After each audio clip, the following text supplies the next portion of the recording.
नमस्कार, मैं हूं दीपशिखा सिंह राजपूत और आप देख रहे हैं इंडिया न्यूज। कोरोना से बच्चों को बचाने की दिशा में केंद्र सरकार ने एक अहम कदम उठाया है और इसी के तहत आज से देश भर में 12 से 14 साल के बच्चों को भी कोरोना से बचाव का टीका लगाया जाएगा।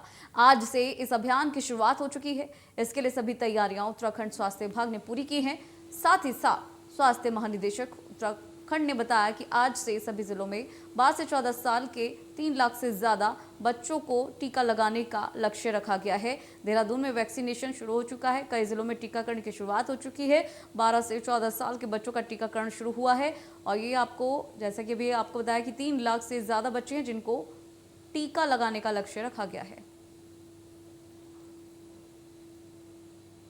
तो 12 से 14 साल के बच्चों का टीकाकरण शुरू हो चुका है। उत्तराखंड में 16 मार्च से बच्चों का टीकाकरण शुरू हो चुका है। कई जिले ऐसे हैं जहां 12 से 14 साल के बच्चों के टीकाकरण की शुरुआत हो चुकी है। इसके अतिरिक्त राष्ट्रीय प्रतिरक्षण दिवस के अवसर पर एएनएम को भी सम्मानित किया गया। बच्चों को दूसरी डोज 28 दिन बाद लगाई जाएगी।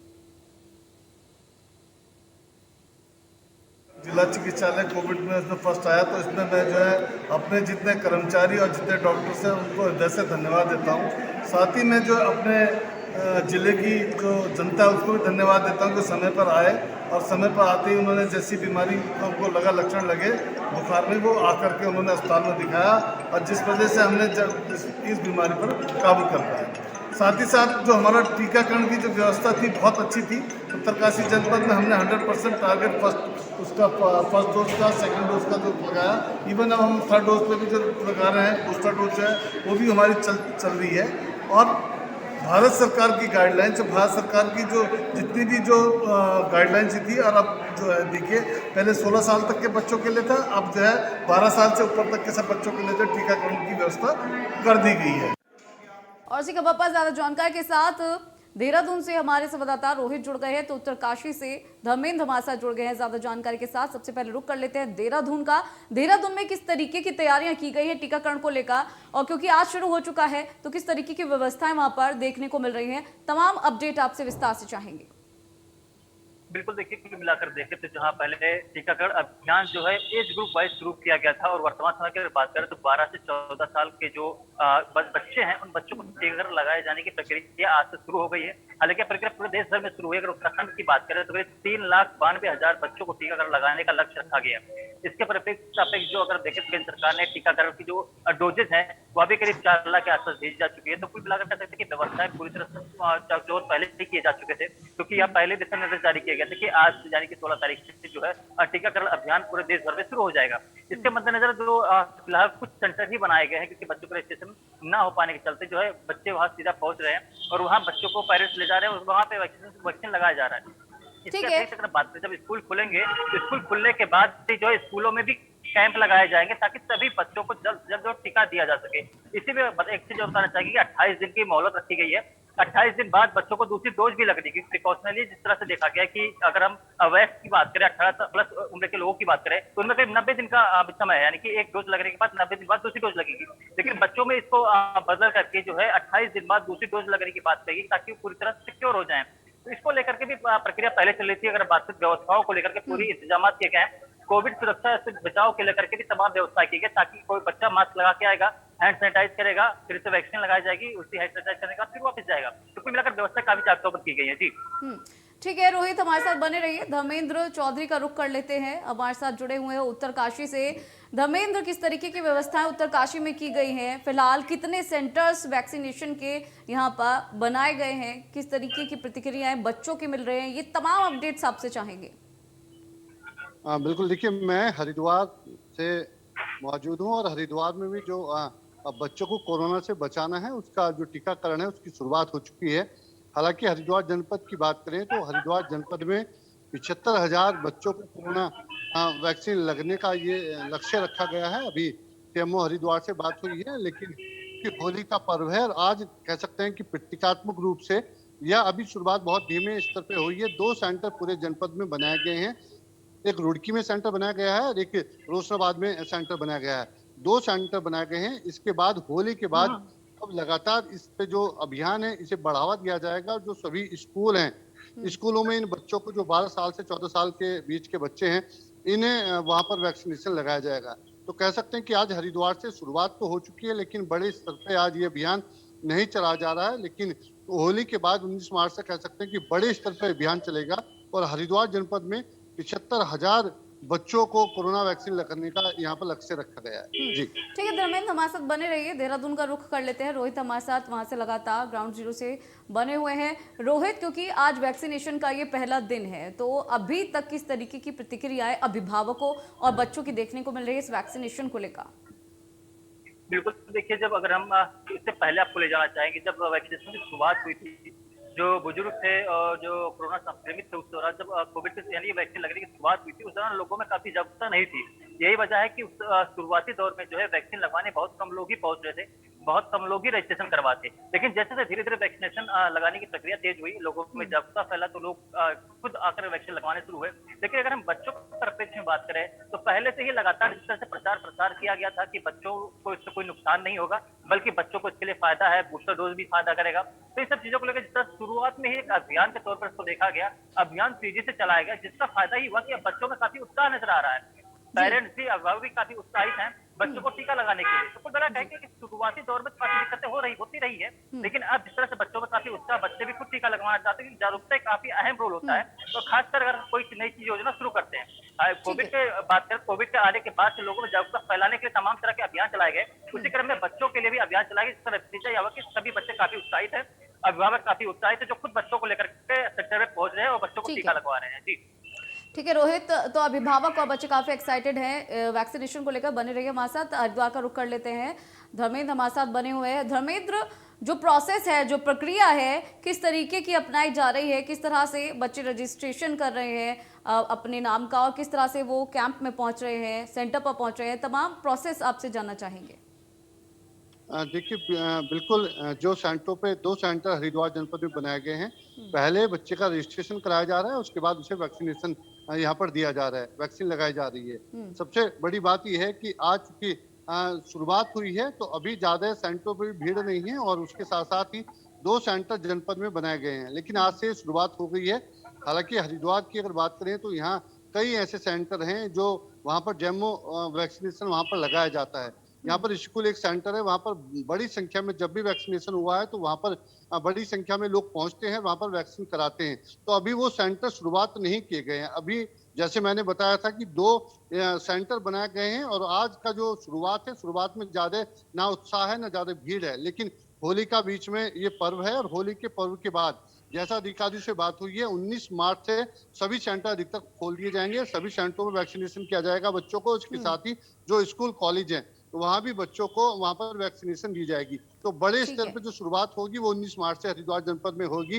लेकिन आज जो शुरुआत हुई है, 2 सेंटरों पे शुरुआत हुई है। पहले रजिस्ट्रेशन कराया जा रहा है, फिर बच्चों को वहां पर वैक्सीन लगाई जा रही है। ठीक है धर्मेंद्र, उत्साह की आपने बात की। रोहित का रुख कर लेते हैं। रोहित, जो वैक्सीनेशन सेंटर्स है वहां पर किस तरीके का उत्साह देखने को मिल रहा है? कितना लोग जागरूक हैं इस बच्चों के वैक्सीनेशन को लेकर?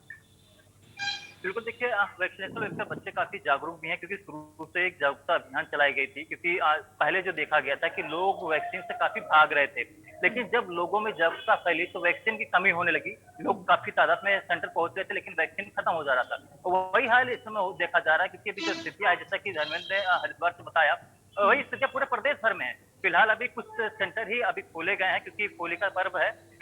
कुछ लोग बाहर घर से निकल रहे हैं, कुछ लोग बाहर नहीं निकले। त्योहार का सीजन है, लोगों को सामान भी खरीदना, शॉपिंग भी करनी है। इन सब चीजों को लेकर के भी फिलहाल कुछ ही सेंटरों पे खोले गए, लेकिन उन सेंटरों पर भीड़ काफी देखी जा रही है।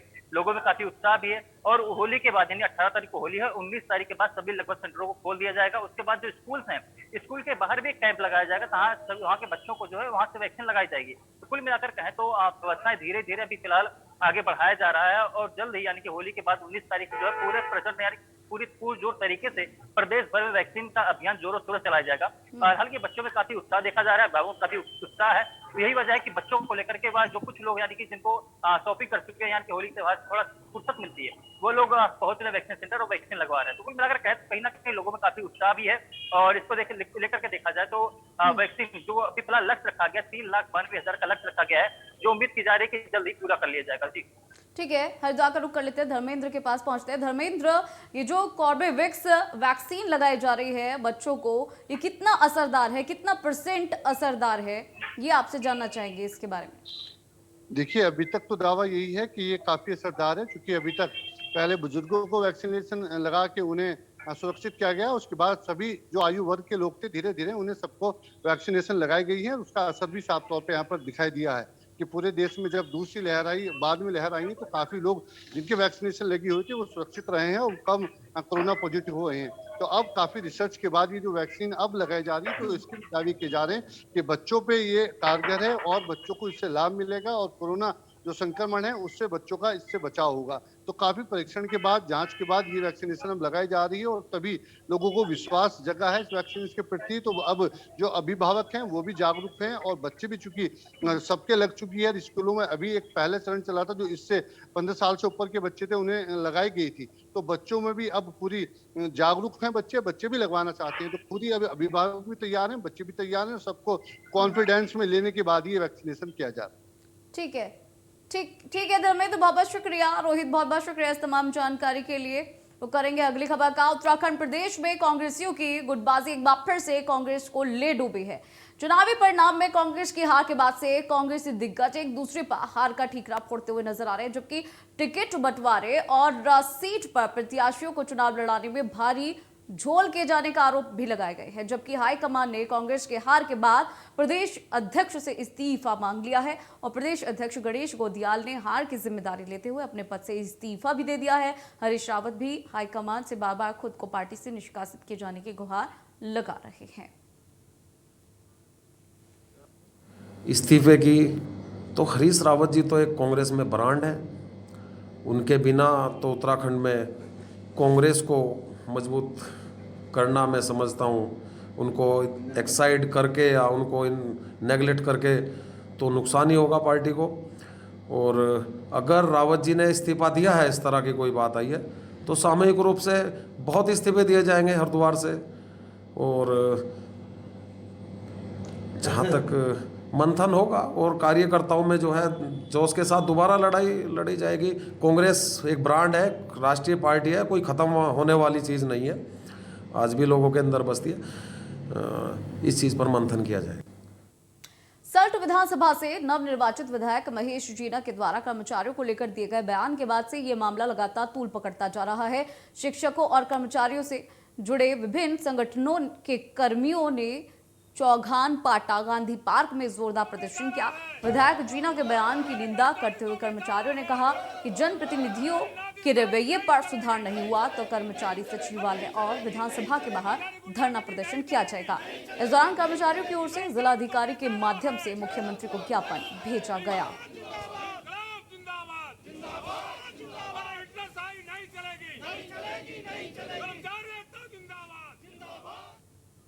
खाद्य विभाग की टीम ने होली के पर्व को देखते हुए विशेष अभियान चलाते हुए लालकुआ और हल्दूचौड़ क्षेत्र में औचक छापेमारी की। इस दौरान किराना, मिठाई समेत 1 दर्जन से ज्यादा प्रतिष्ठानों में जांच करते हुए कई दुकानों की मिठाइयों के सैंपल लिए गए, जबकि कई दुकानदारों को धारा 32 का नोटिस दिया गया। लालकुआ में बिरयानी की दुकान का लाइसेंस नहीं होने पर दुकानदार का चालान काटा गया।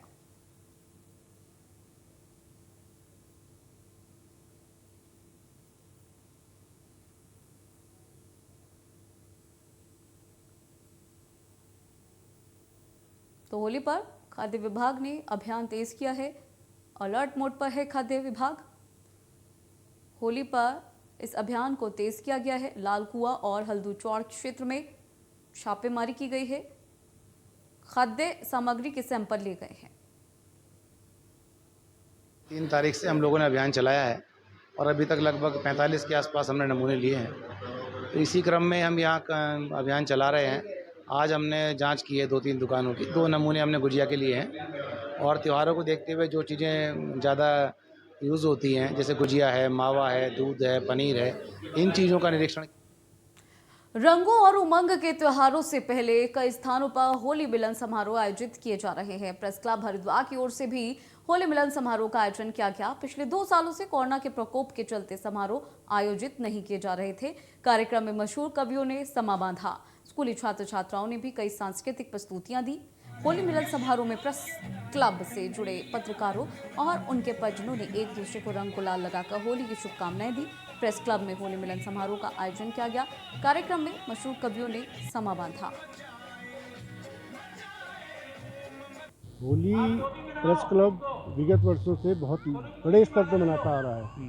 पिछले कोरोना काल में 2 वर्षों से हमारे पास होली नहीं मिली। इस बार हमारी कार्यकारिणी ने यह फैसला लिया कि एक बहुत बड़े स्तर पर होली का कार्यक्रम करने जा रहे हैं। प्रेस क्लब के परिजन विगत वर्षों से मिलना नहीं हो पा रहा था। इस कार्यक्रम के माध्यम से सभी प्रेस क्लब में आत्मीयता का माहौल है और सभी एक दूसरे से काफ़ी कोरोना काल में काफ़ी समय बाद मुलाकात कर रहे हैं और होली का भरपूर आनंद ले रहे हैं। मसूरी में पेयजल योजना के तहत माल रोड और कई जगह पर सड़क को खोदकर पेयजल लाइन बिछाने के काम को अव्यवस्थित तरीके से किए जाने के मामले का संज्ञान मुख्य सचिव उत्तराखंड ने लिया है। इसके बाद से मुख्य सचिव के द्वारा सभी संबंधित अधिकारियों के साथ जल निगम के चीफ इंजीनियर के रस्तोगी को जमकर फटकार लगाई गई। वो मसूरी यमुना पेयजल योजना को अव्यवस्थित तरीके से क्षतिग्रस्त सड़कों के साथ सड़क किनारे एकत्रित मलबे को तत्काल हटाने के निर्देश दिए गए हैं। मुख्य सचिव के फटकार के बाद जल निगम चीफ इंजीनियर के रस्तोगी अधिकारियों के साथ मसूरी पहुंचे और माल रोड के साथ अन्य क्षेत्रों का निरीक्षण किया। ठेकेदार को 24 घंटे काम कर माल रोड को दुरुस्त करने के साथ मलबा हटाने और दूसरी चीज़ों को निर्देश दिए। यहाँ आपको बता दें कि ऐसे में माल रोड में एकत्रित मलबे और सड़क को ठीक किया जा रहा है। उन्होंने कहा है कि सड़क का पूरी तरह से ठीक करने में समय लगेगा, लेकिन उनको पूरी उम्मीद है कि तय समय में मसूरी माल रोड में पेयजल लाइन डालने के काम को पूरा कर लिया जाएगा।